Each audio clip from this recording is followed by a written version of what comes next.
네, 안녕하세요. 배당의 만장입니다. 미국 ETF를 모아가다 보면 이렇게 성장주인 S&P 500의 비중을 약 75%, 그리고 배당주인 SCHD 슈드의 비중을 약 25%씩 적립해서 모아가는 그런 케이스들이 상당히 많을 겁니다.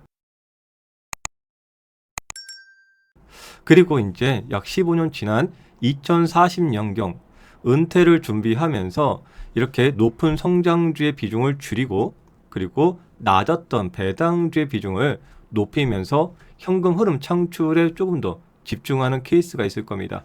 그러면 이 과정에서는 바로 리밸런싱이라는 것이 필요합니다. 이럴 경우에 기존에 쌓아왔던 이 성장주의 비중이 상대적으로 크잖아요. 그래서 S&P 500인 예를 들어서 V5라든지 또 국내 상장의 S&P 500을 매도를 해서 그 자금으로 슈드에 더 투자를 한다라는 것이죠. 그러면 여러분들, 이 매도를 할 때 무엇이 발생합니까? 바로 세금이라는 것이 발생합니다. 네, 그래서 과세치기를 좀 알아봐야 되는데요. 해외 상장 ETF, 해외 주식의 경우에는요, 연간 250만 원 기본 공제 후 매매 차익에 대한 양도소득세가 22%에 달합니다. 좀 어떤 얘기냐면은 계속해서 S&P 500과 슈드를 계속 적립을 해 나갔다가 이제는 리밸런싱을 해야겠다고 해서 성장주 S&P 500을 매도하면은 250만 원 공제 후에 나머지 금액 매매 차익에 대해서 22%의 세금을 낸 후에 나머지 금액을 배당주에 재투자를 할 수 있는 거죠. 즉 세금이 빠진 다음에 재투자가 된다라는 것이에요. 그리고 국내 상장되어 있는 이런 해외 ETF의 경우에는요, 매매 차익에 대해서 이 보유기간 과세 또는 배당소득세 15.4%의 세금이 있습니다. 이것은 이제 일반 계좌에 적용이 되는 거고요. 그래서 많은 분들이 이 절세 계좌를 사용해야 된다. 계속해서 이렇게 제가 말씀드리는 것인데, 어쨌거나 핵심 포인트는 무엇이죠? 매도를 하게 되면은 그 시점에서 세금이라는 것이 발생할 수 있다라는 겁니다. 그래서 성장주 S&P 500을 약 75%, 그리고 배당주 슈드를 25%씩 계속해서 장기적으로 적립을 했다가 이제 2040년경 은퇴가 임박을 해서 이제 리밸런싱을 하려고 보니 S&P 500에서 수익금이 1억 250만 원이 좀 발생을 해서 S&P 500을 매도를 하고, 그리고 슈드에다가 비중을 확대를 하려고 합니다. 이 경우에는요, 250만 원 공제 이후에 1억에 대해서 22%의 양도소득세가 발생합니다.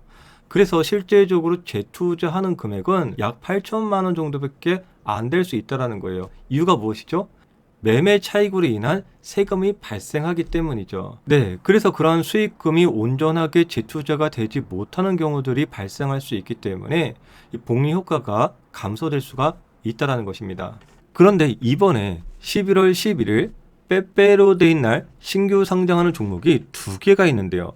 해당 ETF는 이러한 고민을 해결해주는 아주 흥미로운 컨셉을 갖는 ETF라서 오늘 여러분들께 이 ETF 두 개에 대해서 하나하나 특징을 체크해 보겠습니다. 그럼 먼저 종목명 체크하겠습니다. 키움 미국 S&P 500 배당 다우존스 비중 전환. 키움 미국 S&P 500 탑 10이에요. 배당 다우 비중 전환. 이렇게 두 개의 종목인데요. 해당 종목의 컨셉은 성장주에서 배당주로 자동으로 비중이 전환되는 거예요. 예를 들어서 성장주는 뭐가 있냐면 S&P 500하고 S&P 500 탑 10 지수가 있습니다. 그리고 배당주는요, 미국 배당 다우존스이고요. 그래서 초기에는요, 성장주의 75%, 그리고 배당주, 미국 배당 다우존스의 25%의 비중으로 지속해서 적립을 하고 비중이 유지가 됩니다. 그러다가 2040년도 은퇴 시점이 다가오면은 이렇게 배당주의 75%, 그리고 성장주는 25%로 비중이 자동으로 전환되고요. 그래서 이렇게 비중이 자동으로 전환되는 경우에는 아까 말씀드렸듯이 매도를 하지 않고서 비중이 전환되니까 매도할 때 발생되는 양도소득세라든지 이 매매차익 배당소득세 등이 존재하지 않은 상태에서 리밸런싱이 된다는 것이기 때문에 이 복리 투자를 하는 분들께는 상당히 매력적인 ETF다, 이렇게 볼 수가 있습니다. 네, 그러면 언제부터 이렇게 리밸런싱이 되는지를 좀 체크해 보면은 현재부터 17년도까지는요, 성장주의 75%, 배당주의 25% 비중을 유지시켜주는 컨셉이고요. 그리고 2038년도부터 2039년도 약 2년간의 기간 동안 매월 2.08%씩 성장주에서 배당주로 비중이 변화가 됩니다. 중요한 포인트는 뭐라 그랬죠? 아까 말씀드렸듯이 내가 직접 S&P 500 성장주를 매도하고서 비중을 전환하려면 물론 귀찮음도 있지만 더 중요한 건 매매 차익에 대한 세금이 발생할 수 있다는 거고, 그러한 세금을 제한 다음에 내가 슈드에다가 재투자를 해야 되니까 복리 효과가 사라지는 그런 부분들이 발생하는 거죠. 하지만 해당 ETF는 매도를 투자자가 하는 것이 아닌 상황이기 때문에 비중 전환을 할 때 매매 차익에 대한 세금이 발생되지 않은 상태에서 비중이 리밸런싱이 되기 때문에 훨씬 유리한 구조를 가져갈 수 있다는 메리트가 있는 것입니다. 네, 그리고 또 중요한 배당 기준하고 총보수 알아보겠습니다. 첫 번째 키움 미국 S&P 500 배당 다우존스 비중 전환 ETF는요, 월 배당 ETF입니다. 월말 배당 기준이고요. 총보수는 연 0.09%입니다. 두 번째 키움 미국 S&P 500 탑 10 배당 다우 비중 전환 ETF는요, 동일하게 월 배당 ETF 월말 배당 기준이고 총보수는 0.19%입니다.